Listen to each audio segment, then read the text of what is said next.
Hello बच्चों, good evening. आप देख रहे हो अपना सुंदर सा प्यारा सा चैनल सोनी सर केमिस्ट्री वाला। और हम पढ़ रहे थे एल्कोहल, फिनोल और ईथर। इसके रासायनिक गुण पढ़ रहे थे, जिसमें हमने एल्कोहल की वो अभिक्रियाएं पढ़ रहे थे जिनमें CO बंध का विखंडन होता है। इसके बाद अगली रिएक्शन लेते हैं, रिएक्शन नंबर 3, 4 रिएक्शन फास्फोरस ट्राईहैलाइड के साथ। फास्फोरस ट्राईहैलाइड यानी कि PX3 के साथ। जैसे आपको रिएक्शन करानी है एल्कोहल की, ये हो गया आपका एल्कोहल। जब PCl3 के साथ या रिएक्शन करानी है तो एल्कोहल के 3 मॉलिक्यूल लोगे, ROH, एक और लोगे ROH, और इसकी रिएक्शन कराओगे PCl3 के साथ। तो आप PCl3 को कैसे डिनोट कर सकते हो? PCl3 को आप डिनोट कर सकते हो PCl, इसको बोलते हैं फास्फोरस ट्राइक्लोराइड। जब इन दोनों की आप रिएक्शन कराओगे तो ध्यान देना है, एज इट इज ये वाला सारा निकल जाएगा। इसको बोलते हैं POH का होल थ्राइस, और ये बन गया RCl, ये RCl, यानी हेलो एल्केन आपका बना 3 मॉलिक्यूल्स। कितने मॉलिक्यूल बनेंगे? 3 मोल, और साथ में निकलेगा POH का होल थ्राइस, या इसको हम लिख सकते हैं H3PO3।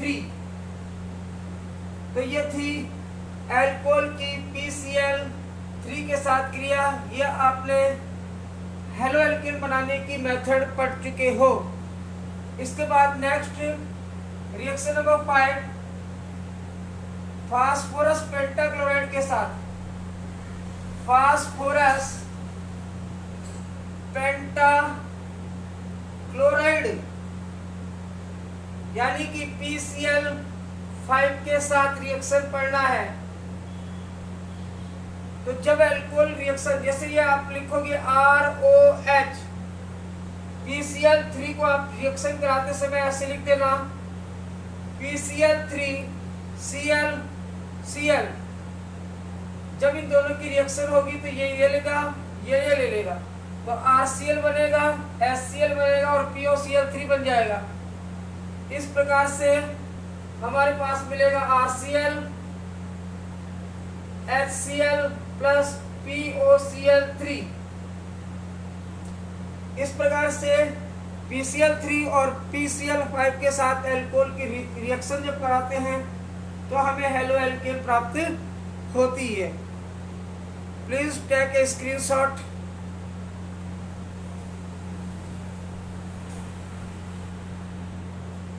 नेक्स्ट रिएक्शन अपन पढ़ेंगे रिएक्शन नंबर 6 एल्कोहल का निर्जलीकरण। एल्कोहल का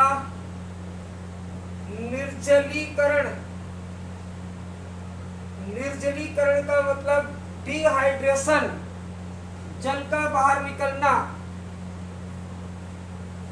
तो क्या लिख सकते हो इसमें आप? एल्कोहल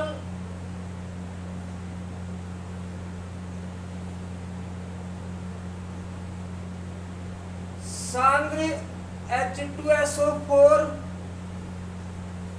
H3PO4 या निर्जल ZnCl2 या फिर Al2O3 द्वारा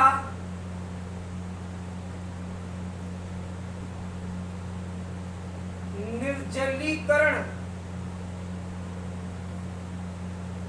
होकर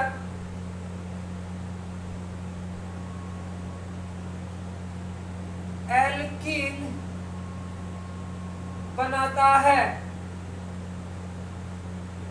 यानी इसका अगर निर्जलीकरण कर दें तो एल्कीन बनता है। इसे हम बीटा बीटा विलोपन भी कहते हैं, विलोपन।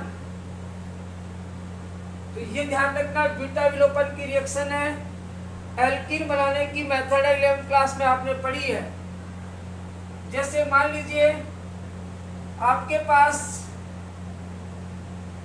ये कोई एल्कोहल है, एल्कोहल, ये जो कार्बन है अल्फा कहेंगे, इससे बीटा कहेंगे। तो जब भी यह रिएक्शन होगी,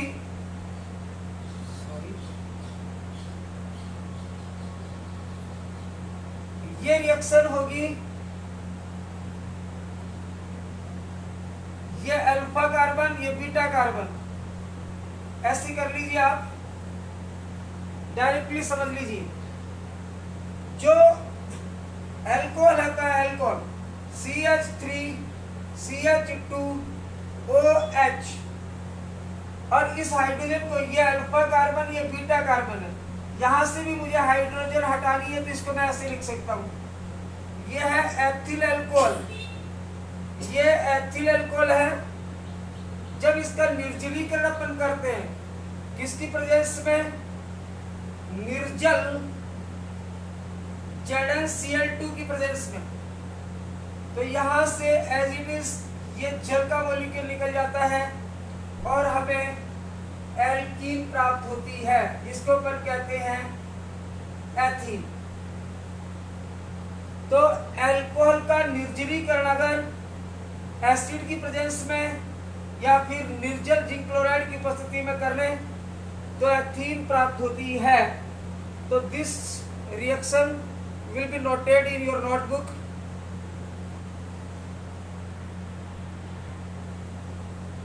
तो यहाँ पे टेम्परेचर काम में लेंगे, वो 443 केल्विन टेम्परेचर अपन काम में लेते हैं। तो यहाँ पे ये ध्यान रखना है। नेक्स्ट अपन बात करेंगे, प्लीज कंटिन्यू। अब अगली जो बात करेंगे अपन कि यदि हम ये जो निर्जलीकरण है सेकेंडरी अल्कोहल का करते हैं, जैसे हमने सेकेंडरी अल्कोहल लिया तो secondary alcohol CH3 CHOH CH3, ये अल्फा, ये बीटा कार्बन हुआ। तो अल्फा कार्बन से OH निकल गया, बीटा से हाइड्रोजन निकला। यहाँ पे हमने जो एसिड काम में लिया है H3PO4, और टेम्परेचर यहाँ पे आपका 440 केल्विन काम में आएगा, टेम्परेचर लो होगा। यहाँ से OH और यहाँ से H निकलेगा, आपका एल्कीन बनेगा, डबल बॉन्ड CH3, ये बन गया आपका प्रोपीन। और ये बना आपका सेकेंडरी अल्कोहल, सेकेंडरी अल्कोहल, जिसको 2-ब्यूटेनॉल कहते हैं, प्रोपेनॉल कहेंगे। इसी प्रकार हम जैसे टर्सरी अल्कोहल लेते हैं तो ये जल का मॉलिक्यूल निकलता है, साथ में H2O, निर्जलीकरण हो रहा है। इसी प्रकार CH3OH, अगर हम लेते हैं 3 डिग्री अल्कोहल, 3 डिग्री अल्कोहल जो होता है सबसे ज्यादा रिएक्टिव होता है। यही अगर H3PO4, तो यहाँ पे टेम्परेचर 358 केल्विन पर ये रिएक्शन हो जाती है। और यहाँ पर ये कार्बन अल्फा है और ये कार्बन बीटा, ये भी बीटा है, ये भी बीटा है। कहीं से भी एक हाइड्रोजन निकाल सकते हो, तो आपके पास बनेगा CH3 double bond CH2 plus H2O बाहर निकलेगा। ये बना आपका 2-मेथिल प्रोपीन। इस प्रकार से प्राइमरी, सेकेंडरी और टर्सरी अल्कोहल का हमने निर्जलीकरण कर लिया। और निर्जलीकरण करने से एक बात समझ में आई कि primary alcohol, secondary, tertiary alcohol की जो रिएक्शन होती है वो OH बंध के विखंडन के प्रति सबसे ज्यादा रिएक्टिव होता है। तो please take a screenshot.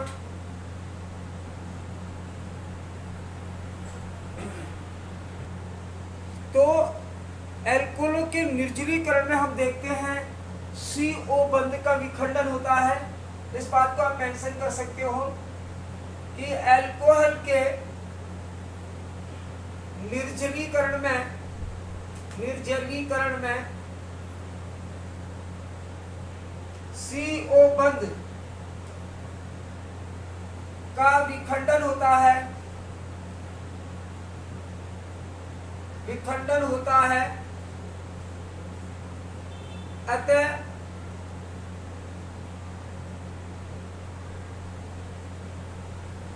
CO बंध के विखंडन के प्रति अल्कोहल की क्रियाशीलता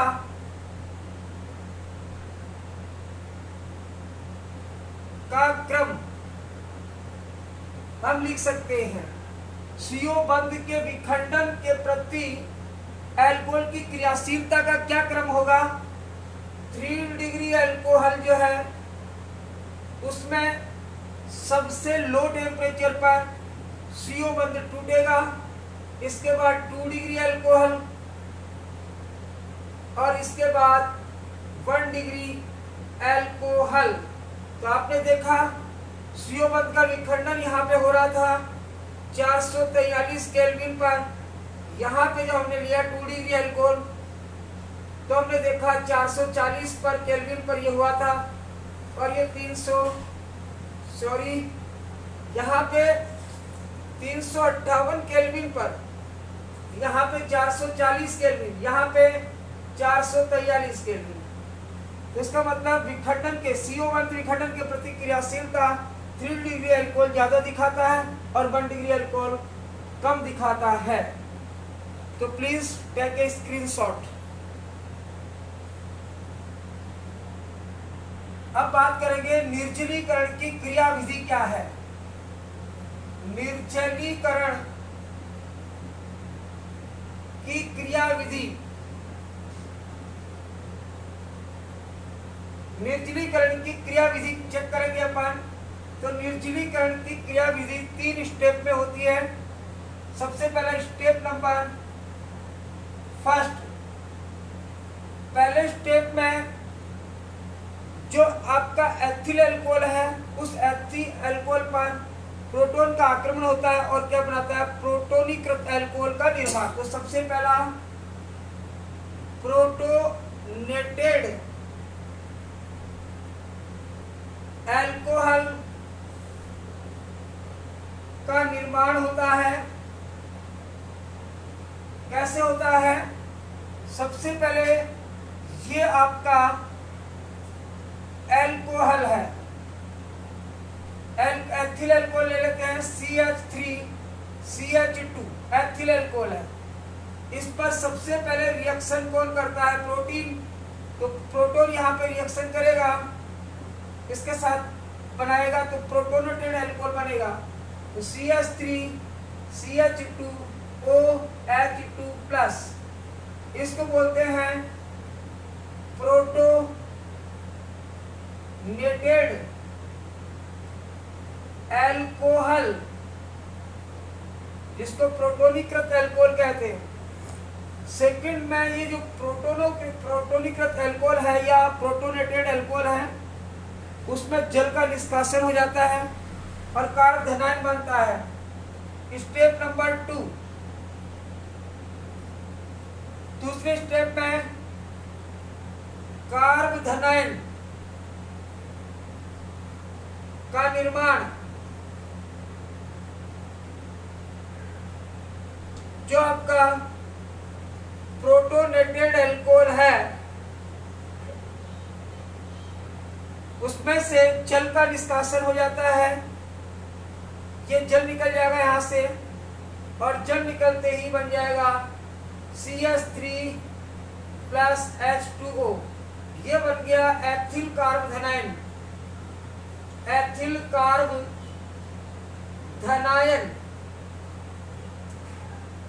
लास्ट में जो लास्ट स्टेज होगी उसमें स्टेप नंबर 3, स्टेप नंबर 3 में क्या होगा?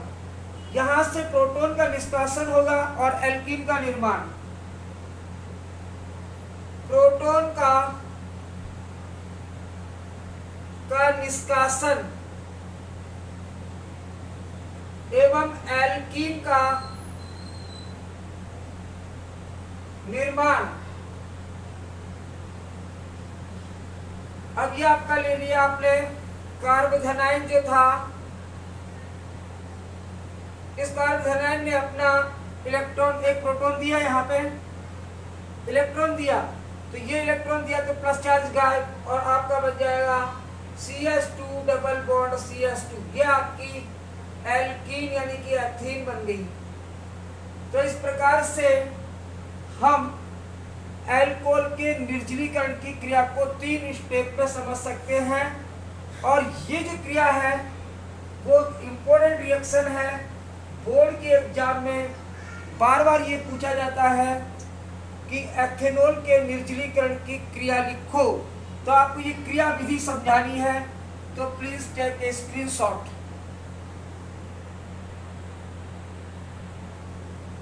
अब हम अलग तीसरे प्रकार की अभिक्रिया लेते हैं जिनमें 2 प्रकार के बंध टूटेंगे। तो कहने का मतलब हुआ ऑक्सीकरण अभिक्रिया जो होगी उसमें, तो वे अभिक्रियाएं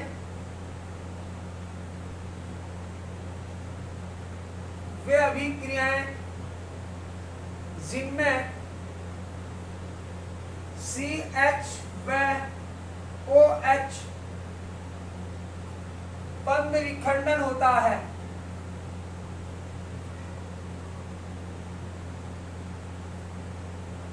एग्जाम्पल के लिए अपन बात कर सकते हैं ऑक्सीकरण अभिक्रियाएं।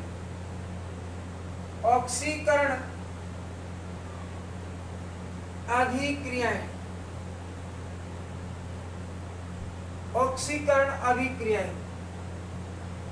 तो आप चेक कर सकते हो, जैसे हमारे पास है RCH2OH।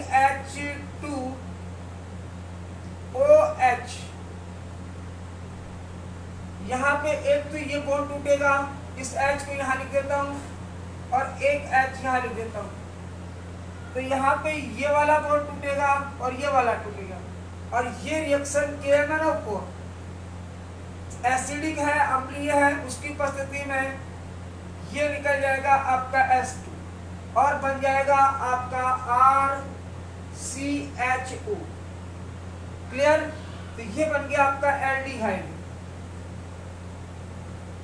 अगर इसका और ऑक्सीडेशन करेंगे, KMnO4 क्या है, प्रबल ऑक्सीकारक है, इसको एल्डिहाइड पर स्थिर नहीं होने देगा, इसका आगे ऑक्सीकरण करके बनाएगा RCOOH, कार्बोक्सिलिक एसिड। तो यहाँ पे ध्यान देने की बात है कि अल्कोहल के ऑक्सीकरण से एल्डिहाइड बनता है और एल्डिहाइड आगे ऑक्सीकरण होकर के बनाता है कार्बोक्सिलिक एसिड। क्या बनाता है? Carboxylic acid. तो ये प्रबल ऑक्सीकारक हुआ। अगर मैं एल्डिहाइड का ऑक्सीकरण कर दूं निर्जल Cr थ्रू की प्रेजेंट में, तो यदि मैं यही चीज RCHOH, ये एल्डिहाइड है, और इसका मैं निर्जल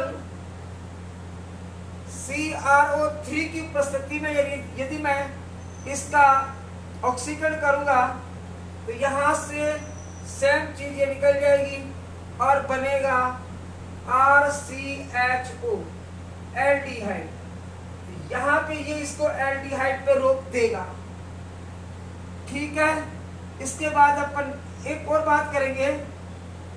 जैसे NCERT में लिखा है, आपको कोई एल्कीनॉल दे रखा है, जैसे CH3 CH double bond CH2OH।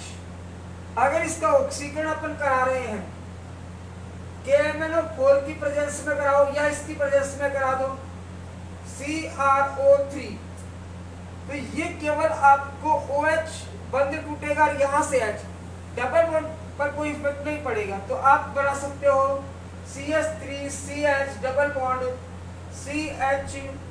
CHO। इसको अपन कह सकते हैं ब्यूट 2 इनैल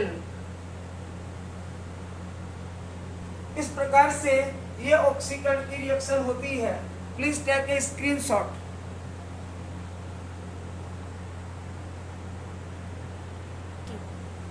चलिए इस रिएक्शन को थोड़ा ध्यान रखना। ये जो रिएक्शन होगी, ये वाली रिएक्शन जो एनसीईआरटी की आपकी, एनसीईआरटी में साफ लिखा है ये रिएक्शन अगर पीसीसी के प्रेजेंस में हो, पीसीसी, पीसीसी का पूरा नाम क्या है ये आप चेक कर सकते हो। पीसीसी बराबर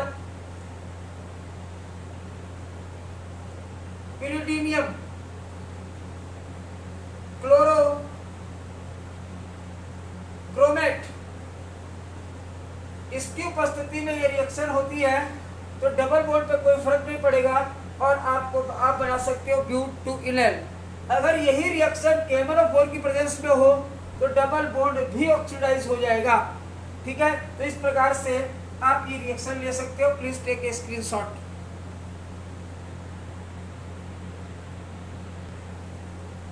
पहले हमने प्राइमरी अल्कोहल का ऑक्सीकरण किया CrO3 की प्रेजेंस में। अब सेकेंडरी अल्कोहल लेते हैं CH3CH3H। तो यहाँ पे आपको देखना है अगर इसका निर्जल CrO3 की प्रेजेंस में अगर इसका ऑक्सीडेशन करेंगे तो यहाँ से ये बॉन्ड टूटेगा, यहाँ से ये बॉन्ड टूटेगा। मैंने बोला OH बॉन्ड टूटता है, CH बॉन्ड टूटता है, तो यहाँ पे आपका बनेगा कीटोन CH3CO CH3। ठीक है, यहाँ से HH निकल के जल के रूप में निकल जाता है। ठीक है, इसी प्रकार से बात करेंगे तृतीय अल्कोहल की। तो सामान्य परिस्थितियों में तृतीय अल्कोहल का ऑक्सीकरण नहीं होता है। तो आप लिख सकते हो सामान्य परिस्थितियों में थर्ड डिग्री अल्कोहल का ऑक्सीकरण नहीं होता है। तो आप इस रिएक्शन का स्क्रीनशॉट ले सकते हो।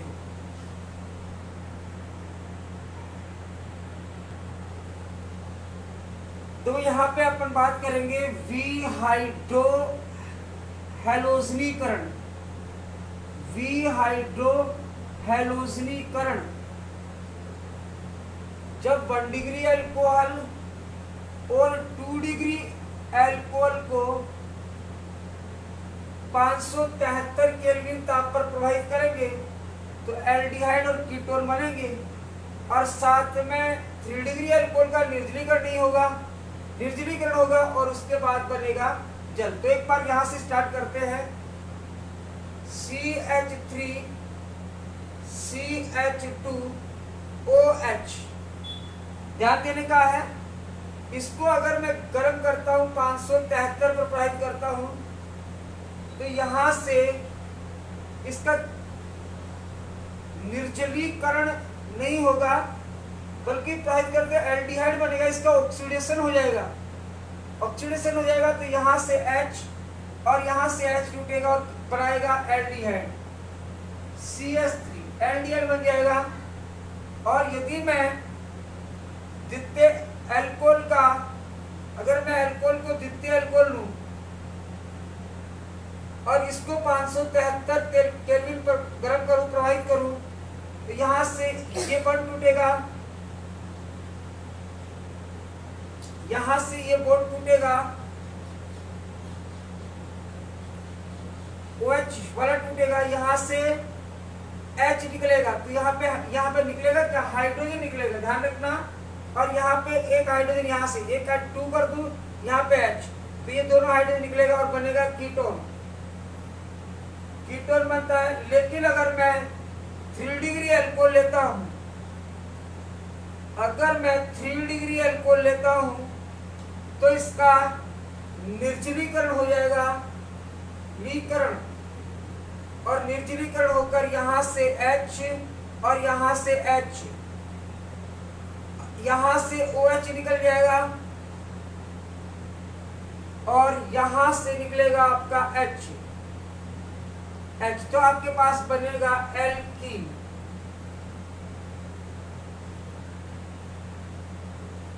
प्लस निकला क्या है H2O, यहाँ पे H2 निकलती है, ध्यान रखना है। तो इस प्रकार से रिएक्शन नंबर 2 जो है उसको, यहाँ पे एक बात ध्यान रखनी है, विहाइड्रोहेलोजनीकरण नहीं है, केवल विहाइड्रोजनीकरण करना है, विहाइड्रोजनीकरण। ध्यान देना है कि 1 डिग्री अल्कोहल में से हाइड्रोजन निकल गई, 2 डिग्री अल्कोहल में से हाइड्रोजन निकल गई, लेकिन 3 डिग्री अल्कोहल में विहाइड्रोजनीकरण नहीं होगा, उसका होगा निर्जलीकरण। तो ये आपको बिल्कुल ध्यान रखना है। एग्जाम में कई बार क्वेश्चन दे देता है कि 3 डिग्री अल्कोहल का निर्जलीकरण करो, तो ध्यान रखना निर्जलीकरण तो हो सकता है, लेकिन इसका विहाइड्रोजनीकरण यानी ऑक्सीकरण इसका नहीं हो सकता है। तो प्लीज टेक ए स्क्रीनशॉट, आप इसका स्क्रीनशॉट ले सकते हैं।